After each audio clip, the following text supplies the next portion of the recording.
Big Chuck and Lil John show, Saturdays at midnight on TV8. There you go. Oh, that reflection's killing me, guy. I need some sunglasses, you know what I'm saying? Groove. Big Chuck and Lil John asked me if I'd open this tape. Volume 2, The Legend Continues. I'm happy to do it, and I'm proud to have been asked by Big Chuck and Lil John, because they are a class act. And in a tough business, who was it said that dying is easy, comedy is hard? Well, he was right. I don't know how easy it is to die. I haven't worked on that yet. If you will take a moment, you will see some really outstanding stuff that hasn't been done for 32 years. Except, of course, the new stuff that Big Chuck and Lil John do. And that's very classy. Well, they're two classy guys. Lil John has let me down. For about 3 years in a row, I asked him if he'd lose 10 or 15 pounds, and I'd take him to Australia to the midget tossing. He wouldn't lose a pound. Last time I was in, another point of class, last time I was in Cleveland, Big Chuck said, I'm going to take you to one of the best restaurants in Cleveland. It is a classy place, and he was right. But after you got through eating, you could leave your tray right there on the table. These really are two classy guys, and if you don't believe me, you just watch the video and enjoy it. Watch this first piece. Phew.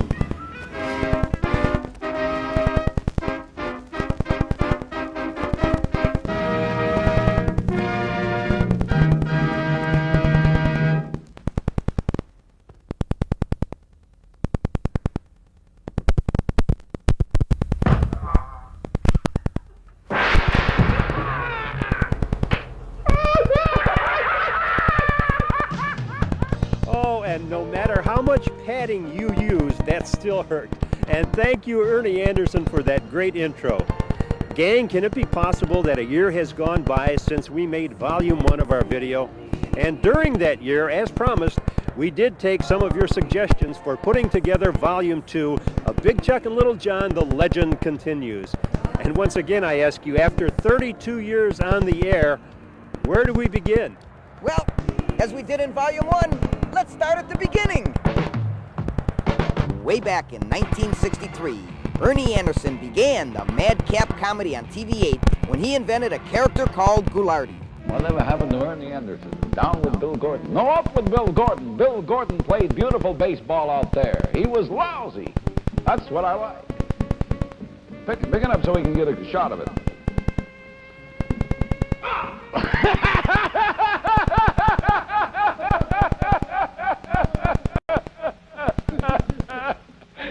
Ghoulardi's too cool. He gets the poor cameraman, open up the box. See, they got a little shocker in there, babies. You're pretty tricky, right? You didn't catch Ghoulardi, I'll tell you that. During his 3.5 years on the air, Ghoulardi became so popular that TV8 put him on Saturday afternoons in addition to his Friday night show. The Saturday afternoon show was a little different because we now saw Ghoulardi in a set instead of his modulated circle. Hey, really bad. Ghoulardi's coloring book. Day 6. These are a pair of bony hands. Color them bony. This is the Invisible Man. Color him gone. This is a sick kid. Color him sick. This is a Drooper Man. Color him droopy. What is that Drooper Man? I don't know. This is a fat man. Color him blubber. This is Ghoulardi's pet dog. Color him hungry. This is the end. Color it finished. That's a cutie bit. Don't go away now. Oh, you want me to stop? Well, that's what I like, a good, strong signal. Ghoulardi sure was famous. Or should we say infamous? Anyway, countless promotional and advertising products were made available to Ghoulardi fans, from sweatshirts to the popular Manners Big Ghoulardi mugs. Items to this day, 32 years later, are still bought and sold by collectors. Then, in the fall of 1966, as suddenly as he began, Ghoulardi quit. He left Cleveland to join his good friend and former partner, Tim Conway, in Hollywood. Leaving the show to his sidekick, Big Chuck, who teamed up with ex-Air Force F-80 jet fighter pilot Bob Wells, who was then doing the 6 and 11 news as Hoolihan the Weatherman. And for the next 13 years, Clevelanders faithfully watched the Hoolihan and Big Chuck show and its familiar Playhouse Square opening. In downtown Cleveland, from high atop the Television 8 building, it's the Hoolihan and Big Chuck Show. Then in 1976, TV8 moved from its famous Store Broadcasting colonial-style building at 1630 Euclid Avenue to a brand new building here on the beautiful shores of Lake Erie. And a couple of years later, the show changed from the Hoolihan and Big Chuck Show to the Big Chuck and Lil John Show! And not too long after that, TV8 changed its call letters from WJW-TV to WJKW-TV, and a new show opening was born. On the shores of beautiful Lake Erie, it's the Big Chuck and Lil John Show. But then a few years later, in '83, TV8 pulled a fast one on us. They changed their call letters back from WJKW-TV to WJW-TV. And I said, don't tell me we have to make a new opening again. And Chuck said, let me think. Then he came up with the solution. How many of you remember this? Slight modification to our old opening. Now this went on until 1989, when a local amateur film animator, Tom Strauss, came up with our present opening, one that has been on hundreds of times now. But I'll bet even though you've seen this opening many times, none of you ever noticed that John falls down while running down the hallway. When he jumped up in the air, he came down on the wrong foot and took a real header, as we see here in slow motion. And I never told anyone because I didn't want to do it over again. Yes, and I never noticed it until I was editing the tape. So now you know the rest of the story. But getting back to Tom Strauss, the creator of our show opening, Tom Strauss, as we said, is a stop-motion film animator. Some years ago, Tom constructed several dinosaur models and animated a 20-minute film called Dawn of Cretaceous. This film has been seen by Hollywood animators, and they hail Tom as the best amateur film animator of our time. And of course, he's one of Cleveland's own. About 3 years ago, Tom and his dad got Chuck and me and Art Lafredo to star in another one of his animation brainstorms. And for the next 2.5 years, he kept after us until it was complete. We call it The Chase.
1.5 years to make. And Chuck and I wore out 2 pair of pants each by scooting along on our butts, 2 feet at a time. Yes, taking 1 frame of film at a time, and it takes 24 frames to make 1 second. Whew. But anything for our craft. Hey, ruining pants is nothing new to us. Just recently, we did a skit where John split his pants. Watch quick. Hi, I'm Evelyn Strongheart with a new product for the modern woman. It's new from the makers of Invisible Fencing. You remember the electronic method of keeping your dog from straying away from home by receiving a small shock when he nears his boundary lines? Well, now we are proud to introduce Husband Guard. Yes, it's similar to our other product, only with a slightly stronger shock. It fits snugly around your husband's neck and is invisible under his clothes. No one will know he's wearing it, except you. Once you program your husband's boundary limitations, Husband Guard does the rest. Just turn it on and relax. Now you won't have to worry about where he is and what he's up to when you're not around. Husband Guard actually monitors his whereabouts and helps him make all the right decisions. Yes, protect your home and your marriage.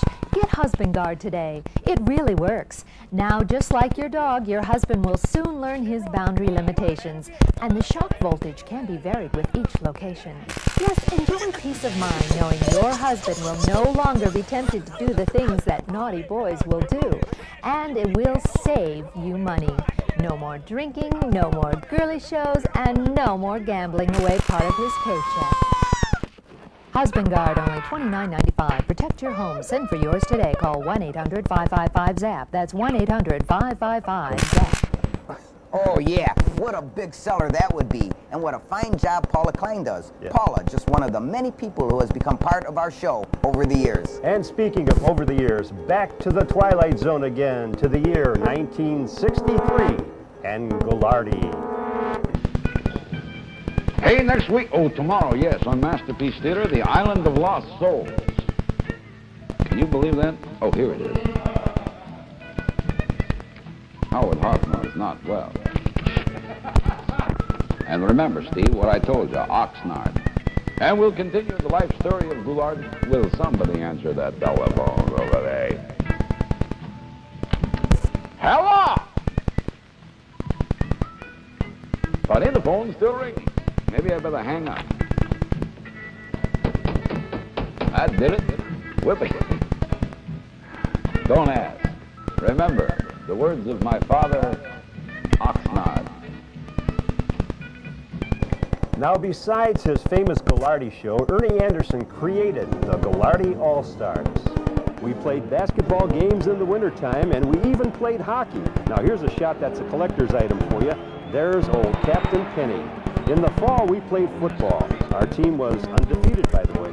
What I remember about the Ghoulardi All-Stars is the number of softball games you guys played. 65 of them in one summer.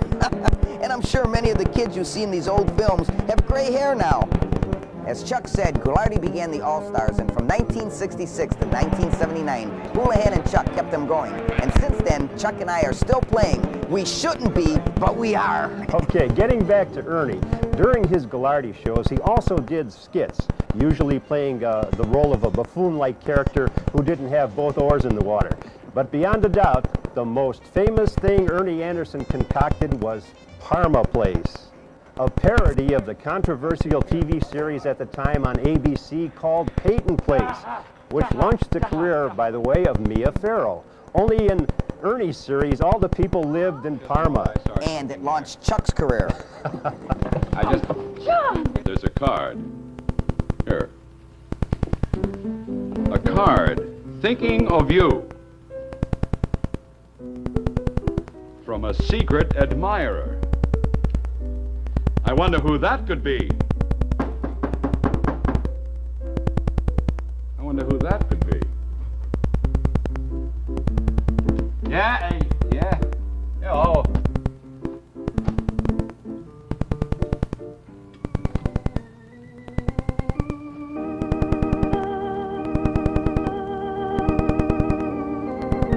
Hello, Mr. Kriegel? Hello, Joe. John. Oh, I'm sorry, John. John. And you know... Hello, Jeanette. My wife? Yeah. I brought your jar back from the Chanina you sent down the other day. Oh, thank you. But I lost that little rubber ring that was... Think nothing of it. I came up to apologize really about all the fuss I've been making about the noise. I'm sorry, and I see you got my present. I sent that up as an apology. Oh, that's perfectly all right, you big lug, yeah? I got something for you. Oh, a present for me? Oh, look! Look at that, Janet. Mr. Kriegel brought me a present. White socks! Gee whiz. Are you ready for this? Yeah. Gee whiz. Oh! Stripes on the top. Boy, oh boy, where'd you get them, Mr. Kriegel? Oh, I had to drive all the way to the Heights for these. Shaker? Parma. Well, boy, they certainly are nice. Here, gee, thanks. You didn't have to do this. Isn't that nice of Mr. Kriegel to bring me? That's awfully thoughtful, Mr. Kriegel. I won't. I'll wear those just Saturday nights only. For the most part, people loved Parma Place. However, some didn't. Now, you old-timers may recall Parma Mayor Day and a small group of influential protesters came down to TV8 and made us stop running Parma Place. So Ernie went on to other things. Back then, one of the most popular series in the history of television was Gunsmoke. And in about 1965, Tim Conway pulled a few strings to get Ernie a cameo role in one of the episodes.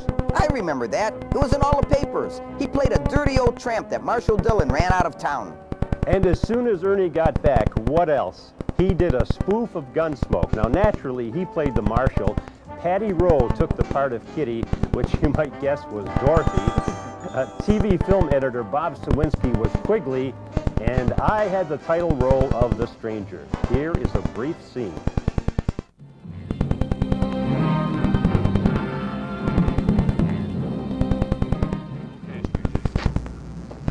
This is as far as you go. You and I are going to have a shoot down. Get your guns ready. Look, Marsh, I haven't had a showdown for about a week. I'm a little rusty. Could I just have one practice draw? One practice draw, okay. Just one practice draw. Go ahead.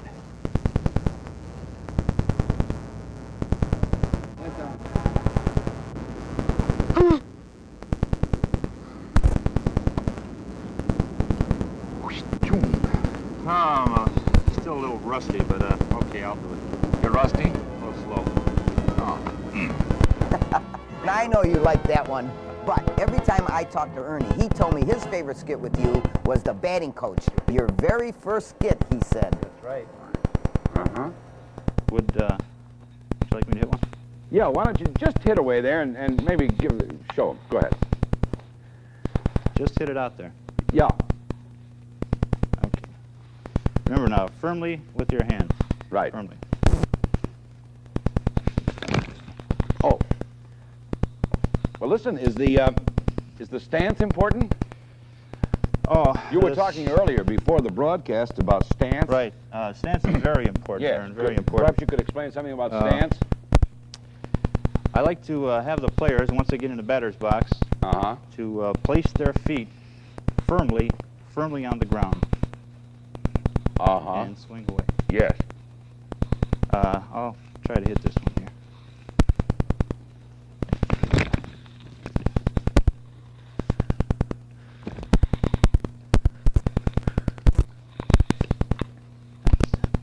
One more thing, Ern. When the batter's in a slump, I try to get him to follow the ball all the way down from the pitcher's hand, all the way down. Yeah. He takes his stance, and just as a pitcher delivers the ball, I have him follow it all the way down until it gets about here. Yeah. That's when I want him to hit it. When it gets there, he should hit it. Give us another, just hit away there and show us some of the, maybe.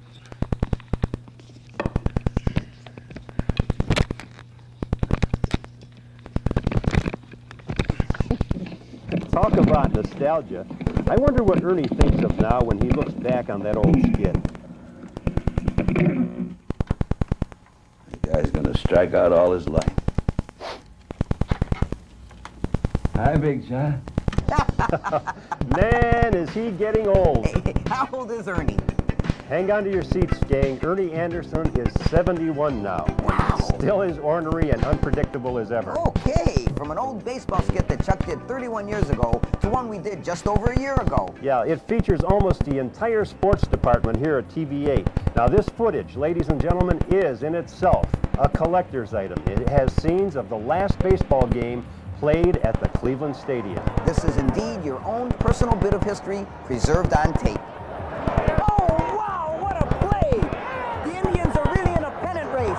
Hey, did you ever see the Indians in a pennant race at the old stadium, Gramps? Once a long time ago, back in '93, the last year in the old ball yard, there was magic in the air, Johnny.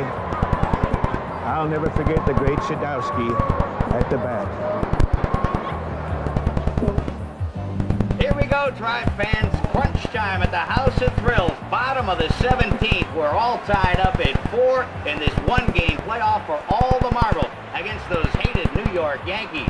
Tribe, 2 outs, bases loaded. Fermin at first, Mayorga at second, and Lofton a hugging third.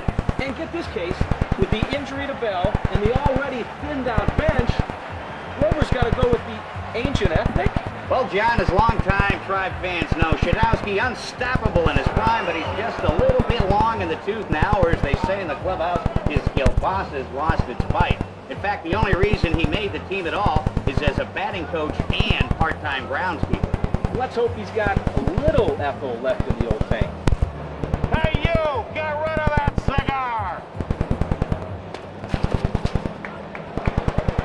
10,000 eyes were on him as he rubbed his hands with dirt. 5,000 tongues disgusted when he pulled a kielbasa from his shirt. That's disgusting. Then while the writhing pitcher ground the ball into his hip, defiance gleamed in Shadowski's eye. A sneer circled his ethnic lip. And now the leather-covered spheroid came hurtling through the air, and Shadowski stood watching it in haughty grandeur there. Close by, the sturdy batsman, the ball unheeded sped. That ain't my style, said Shadowski. Strike one, the umpire said. From the bleachers, black with Tribe fans, there went up a muffled roar, like the beating of a storm on our South Lake Erie shore. Kill him, kill the umpire, cried a White Soxer in the stand, and surely they'd have killed him had not Shadowski raised his hand. With a smile of ethnic charity, the great one's visage shone. He stilled the rising tumult. He bade the game go on. He signaled to the pitcher, and once more this spheroid flew, but Shadowski still ignored it, and the umpire said, "Strike two." Fraud, cried the frustrated thousands, and the echo answered fraud. The sneer is gone from his mustached lip. His teeth are clenched in hate. He pounds with cruel violence, his bat upon the plate. The Yankee pitcher holds the ball, and now he lets it go. It seemed the air was shattered by the force of Shadowski's blow. Oh, somewhere in this favored land, the sun is shining bright. Polka music fills the air, and somewhere hearts are light, and somewhere men are laughing, and somewhere children scream. But there is no joy in Cleveland. Wait, Shadowski has been beamed.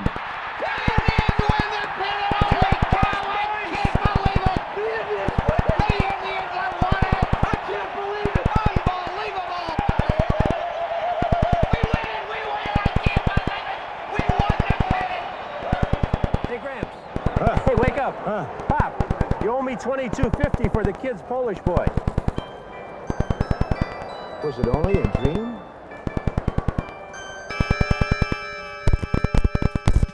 Napla Joey had his day. Wamby made that triple play. The year the Tribe were champions of the game.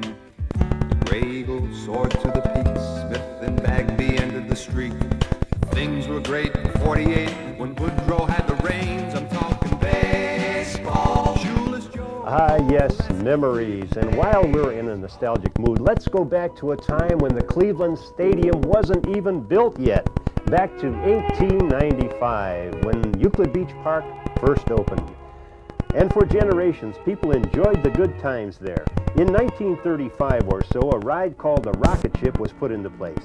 And thanks to Chuck Russell, a man who produced the video about the old Euclid Beach Park, you are seeing the rocket ship ride one more time. And like me, many of you have ridden in these rocket ships. Well, a man named Ron Heitman took one of these rocket ships and made a car out of it. A very special car we call the Batwagon. This is the city, Gothland City. In this city resides two ordinary rich guys. Wayne Bruce, his little friend Rinaldi, and Arthur, his faithful and competent manservant. You clumsy old... Is it? Yes. The Bat Beacon. The commissioner wants us. Hey, Wayne! Is that you? Yes, Commissioner, we saw the signal. Hey, finally! Hey, look! Man, where you been? I've been going blind here. What is it with you? Now listen up. Guess who just blew back into town? No, not the smoke, the cat lady. What? The cat lady's in town? Where? Okay, Commissioner, we'll get right on it.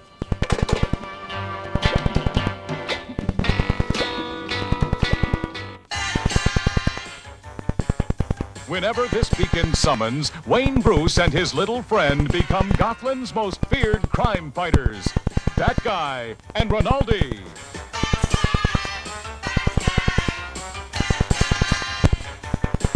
Stand by for Bat Action as our terrific twosome board their infamous Batwagon in hot pursuit of the evil cat lady.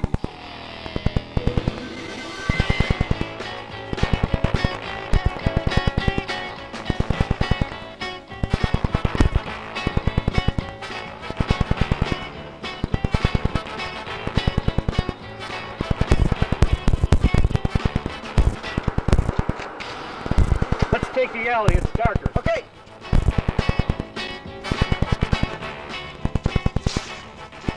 Holy pierogi, Bat Guy! How did the commissioner know where the cat lady is?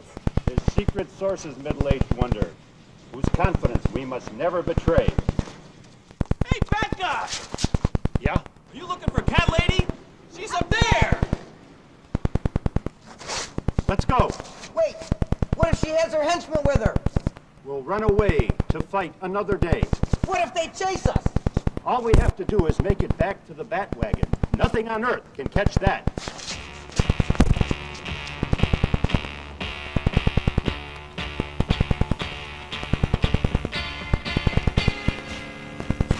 Wait, your cape is caught in the door.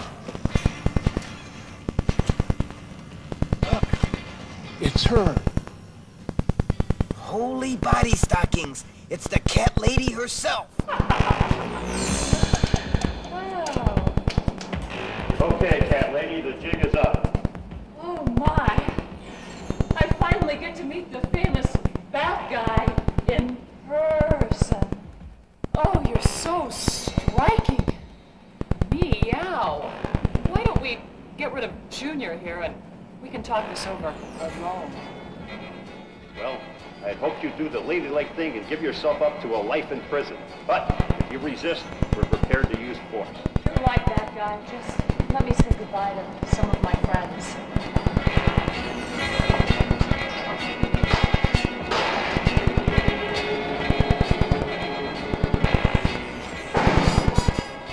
You fellas take care of these cake potatoes.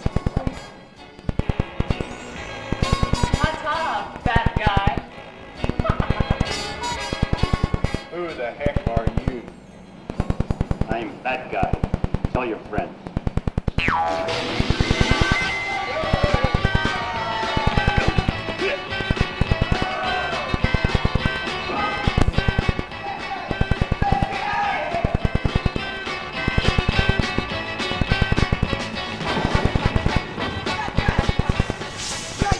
They're right behind us. Keep running. The Batwagon's right around the corner.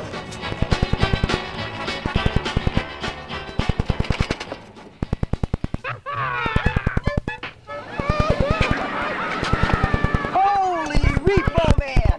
Rinaldi, what did you do with the money for the car payment? I bought tickets to the weird Al Yankovic concert at the stadium. Oh, wowzers, gang. Join us next time, same place, same Bat Channel for Bat Guy and Rinaldi. Well, there you have it, another collector's item on this tape. the Euclid Beach rocket ship ride. And by the way, there are 2 wonderful videos for sale about Euclid Beach Park. For more information, call Dave Humphrey at 476-9334. That happened to be one of my favorite Big Chuck and Little John skits, and one of my favorite Hoolihan and Big Chuck skits of all time goes like this.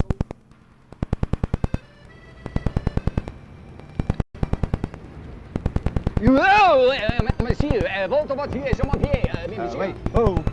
Monsieur. Yeah. Monsieur.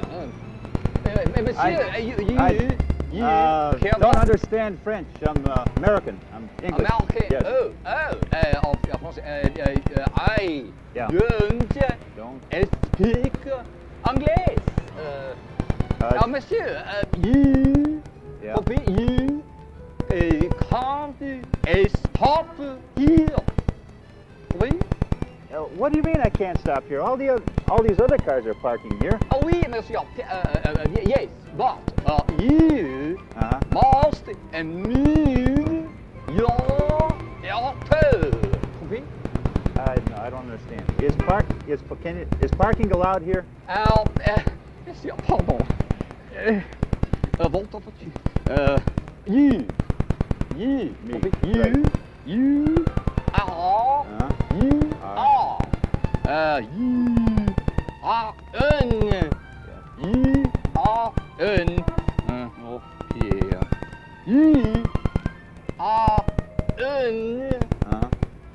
My foot. Oh.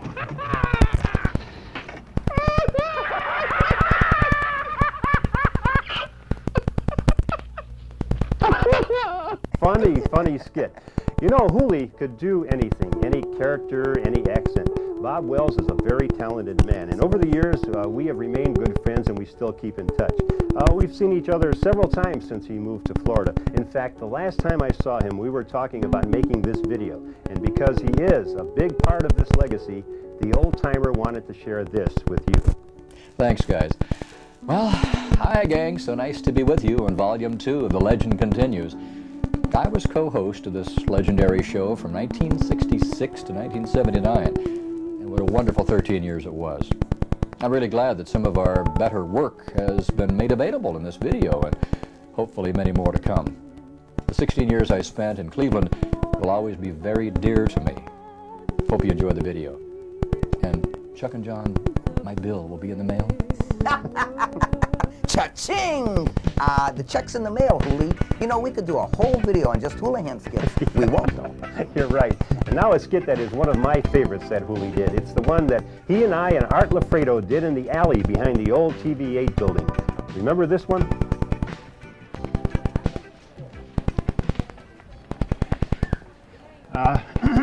Simply hi. I'd like a pair of nylons. Oh. No, listen, I'm in a big hurry. Just give me a pair of nylons. Well, nobody carries nylons anymore. All we have is pantyhose. Pantyhose, no nylons. Okay, give me a pair of pantyhose. Well, brown, black, blue, white, or pink. Brown. Brown's good. Small, medium, or queen size. Queen size. Just give. Takes all kinds.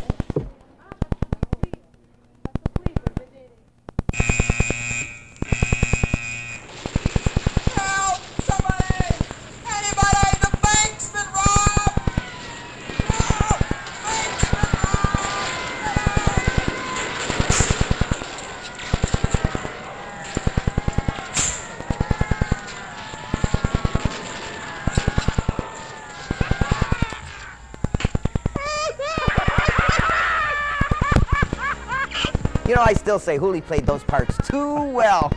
No. Anyway, back in the mid-'70s, the station manager was Bill Flynn. Remember him? I do. Yeah. Well, he liked what Hooli and I were doing, so he asked us to host 2 primetime specials with good movies, and he got Pepsi-Cola to sponsor it. Well, they didn't make Dr. Pepper or Mountain Dew way back then. Hey, you want to know how long ago that was? Huh? Pepsi-Cola hits the spot, 12 full ounces, that's a lot. Twice as much for a nickel, too. Pepsi-Cola is the drink for you. Nickel, nickel, nickel, nickel, nickel. Hey, older folks explain that to me.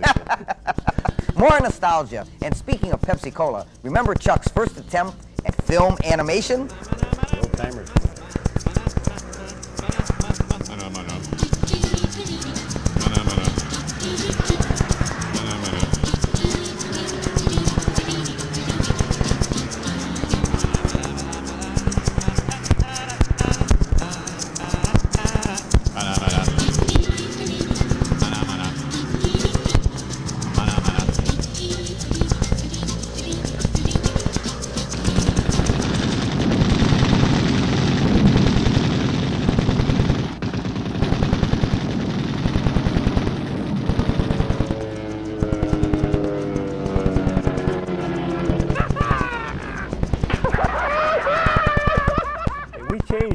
little so we wouldn't get sued.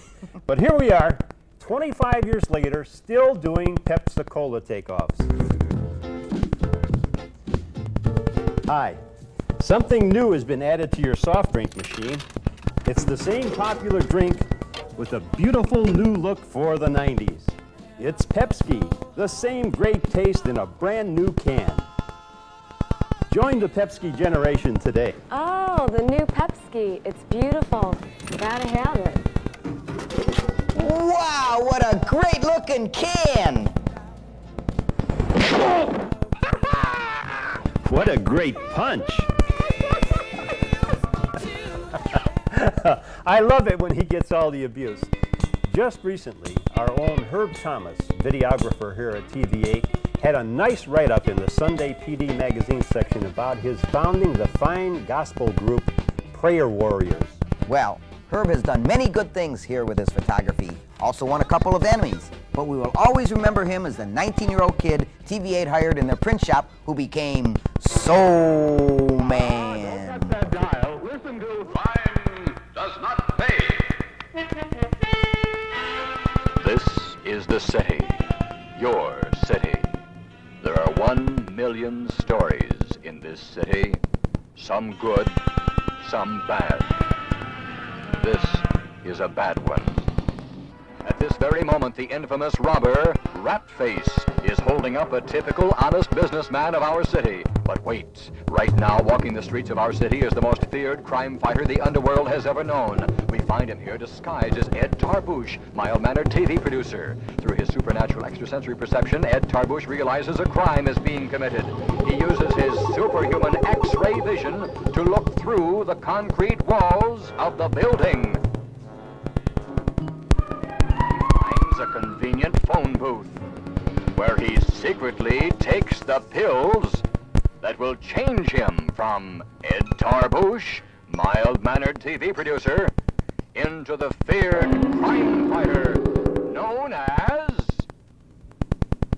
Soul Man.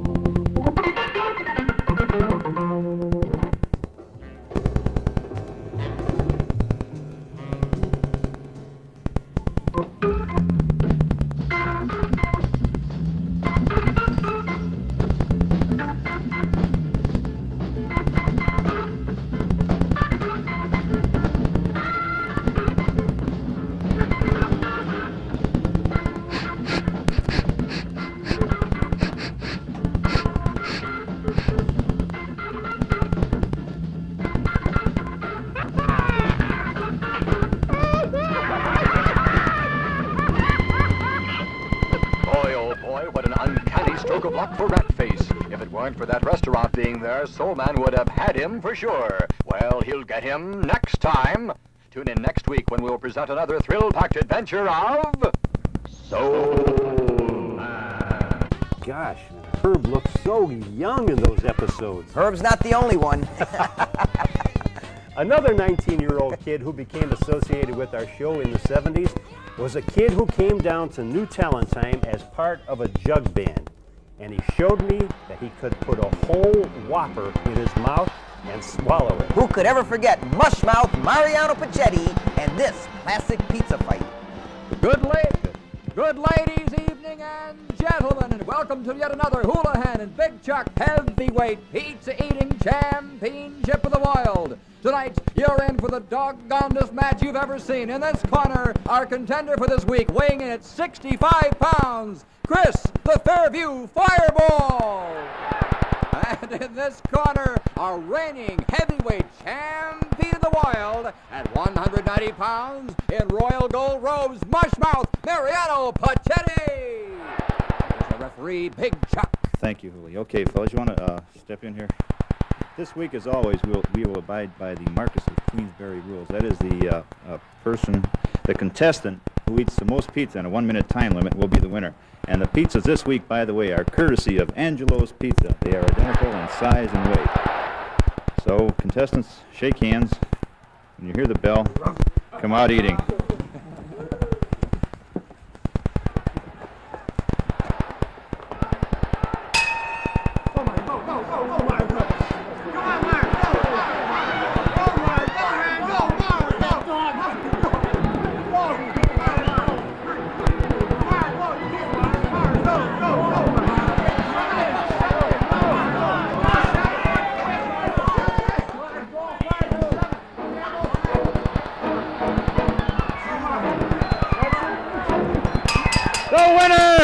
The winner and new champion, Chris from Fairview Park. Hold on just a second, Would you Bob. mind checking the rules just once there, Chuck? A request by the champion. Yes. Check the rules. Just a moment, ladies and gentlemen. This is an exciting moment. Our champion has just been dethroned. No, here it is, Bob. I'm sorry. On page 37 of the rule book, it says that the contestant must be a human being. Ah. The winner by default and still champion, Mariano Pachetti. Right, there you go, big guy. And Chris, you want to take your consolation prize? There you go. What a match this has been. It was a close one, wasn't it, big guy? She was really good, though. She's better to keep on practicing. Maybe we'll have a dog contest sometime. I heard they're starting to roll in hippopotamuses in here, too. Compare mouths here. There you go. Thanks, Mariana. You're yet our champion, the heavyweight pizza-eating champion of the world. And ladies and gentlemen, don't forget until this time, next time, my time is your time. Whatever. Okay, now that you have that on tape, go back and look at the dog after the pizza fight was over. He eats the rest of Mush's pizza, and then he starts to eat the consolation prize. Now, old Mushmouth now lives in Atlanta, and we still see him when he comes home to visit his family. Yes, and while all this nonsense was going on here at TV8 in the 70s, out in Hollywood at ABC Television, an old TV8 alumnus was making a big name for himself on the national level. Tonight, right after Perfect Strangers. Oh, my, look at that. It's the Saturday morning preview special hosted by Mr. Belvedere and Wesley. You gotta watch. Convicts who were steps away from the gas chamber are now free and living life after death row on an ABC News special. Then, an environmental alert. 2020 with the Environmental Police. Their job, busting those who dump medical wastes in our waters. So cool over there, group. And Ernie Anderson has become the best known, highest paid announcer in the history of the world. Who would have thunk it? Old Ghoulardi, what a guy. And we gave him his start. Over the 31 years of our show's history, we've given a lot of people their start. Talented local people like the pride of Maple Heights herself, Mary Allen.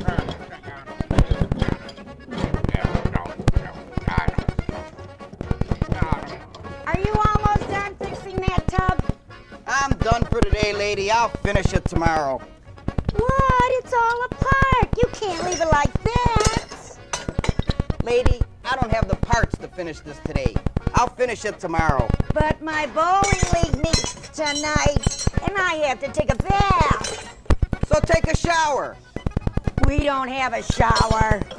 Well, take a sponge bath. Sponge I don't believe this. Only for one day. I gotta tell these people that. This is the dumbest thing I ever heard of. And another talented lady that you've seen in our skits over the years is Julie Ann Cashel, the pride of Seven Hills. Whom we affectionately call Julie Ann Goodbody. Not to forget Carmela Giampaolo. That's right.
were a couple of well-planned skits, but sometimes when a funny idea comes to us, we just do it, almost on the spur of the moment. Like the time Chuck got a brainstorm for a real short skit using the elevator. He stood around and grabbed everyone that walked past him here at TV8 for this.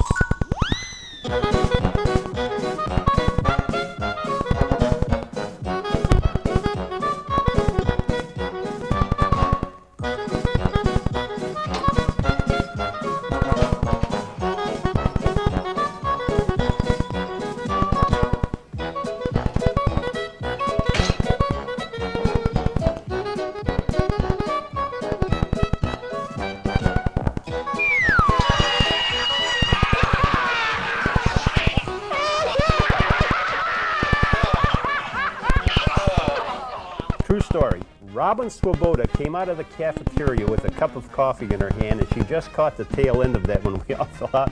Their eyes bugged out. She was petrified. And speaking of using TV8 people in skits, let's get back to Art Lafredo. Beyond a doubt, one of our all-time classic skits, just over 20 years ago, still done on film, was this gem.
Never told me that he was terrified of water. And when he found out what we were going to do in that skit, he went home and he filled his bathtub up with water and he practiced all night long holding his head underwater so he could do that skit. We call that skit The Old Man and the Sandwich, and I always tell Art, back then it used to take him 20 minutes to make up like an old man. Now it only takes 5. Unfortunately, that's true for all of us. That's right. But it still beats the alternative. You got that Hey, right. when we asked you for your suggestions as to what skits to put in this video, many of you said Chuck's ethnic character. Okay, we've got a couple of them for you now. So let's start out with my all-time favorite.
Now that could be the forerunner of a new movie, White Men Can't Dance. Wait a No. You know, I always liked that one. You know, and And I miss breakdancing. I miss breakdancing too. Anyway, my favorite certain ethnic skit that Chuck does was a real short one down on I-77.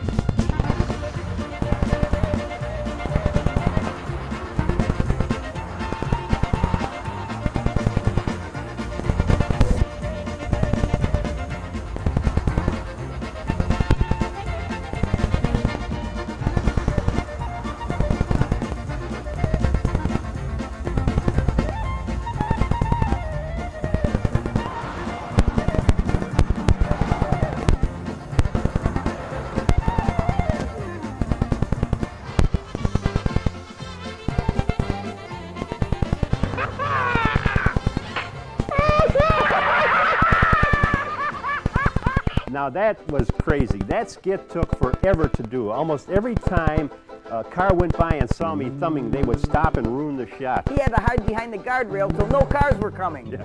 Okay, we talked earlier how Ernie Anderson became the highest paid, most famous announcer in the world. Well, TV8 once again has the best announcer in town. His name is Bill Ward. It's 7:30 on TV8.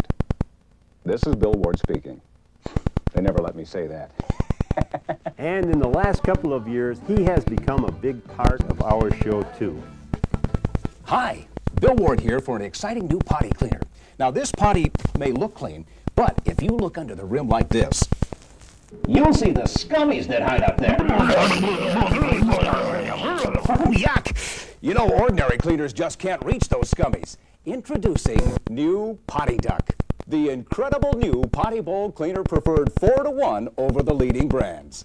Potty Duck's unique crooked neck and thick, powerful formula reaches way up your potty and gets after those scummies like you won't believe. Potty Duck's unique, crooked, powerful neck, well, it's preferred 7 to 2 over the scummies.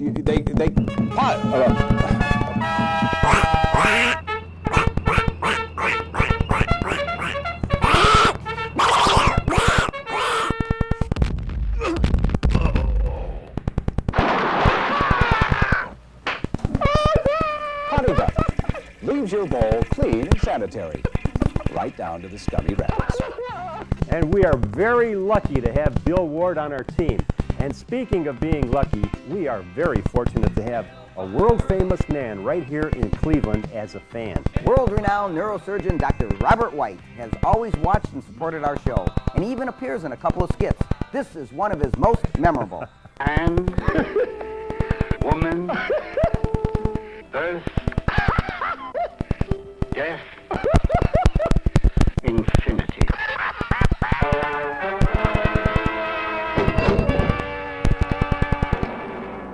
Been crazy. Okay, everybody have a pencil? Yep. All right, put your name down on the paper. Okay. Okay, we'll fold them up. What can we put these in? Here you go. Okay, good idea. Good idea. Put your names in here. Mix them up real good. All right, who's going to draw? Me. Oh, no, not Dr. Rinaldi. We need honesty. Oh, good. Nurse, would you help us, please? Would you just reach your hand in here and pick a name and read it for us? Dr. White. Oh, wonderful. Wonderful. He wins every week. Let me have the tray, Dr. Rinaldi. Luckiest guy I've ever met. This guy's got more luck.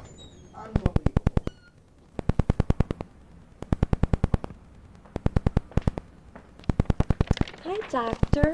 Good morning, Miss Goodbody. It's time for your shot. Could you roll over, please? Okay.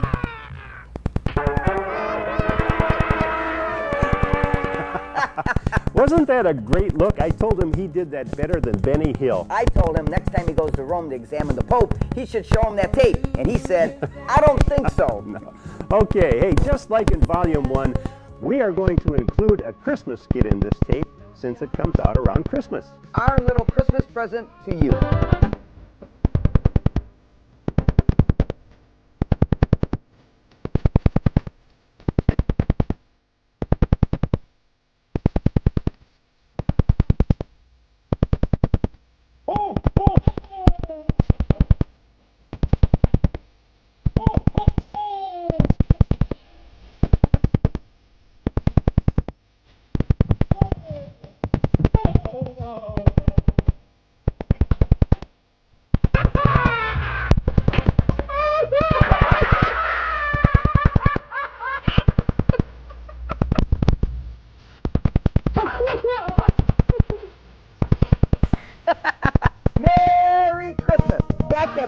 How about that, a fate? A fast hour indeed, gang. And in 2 volumes now, we have just scratched the surface of the highlights of the last 32 years of comedy here at TV8. We did take some of your suggestions in putting Volume 2 together. And once again, we ask you to please help us with Volume 3. Right, now if you'd like more skits, less talk, more or less Cleveland history, more or less Ghoulardi and Hoolihan, whatever you like, this series of tapes is something we want to share with you, and both Ernie Anderson and Bob Wells feel the same way. It will be our legacy. And we thank you for your support over all these many years. Thank you, gang. We love you. See you in Volume 3.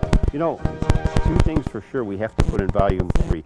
Remember the 20th Century Dog opening I did, I think was with Hooli? No, that was with Ghoulardi. And you used that because they had such bad movies. We used that a lot. That, and there's this other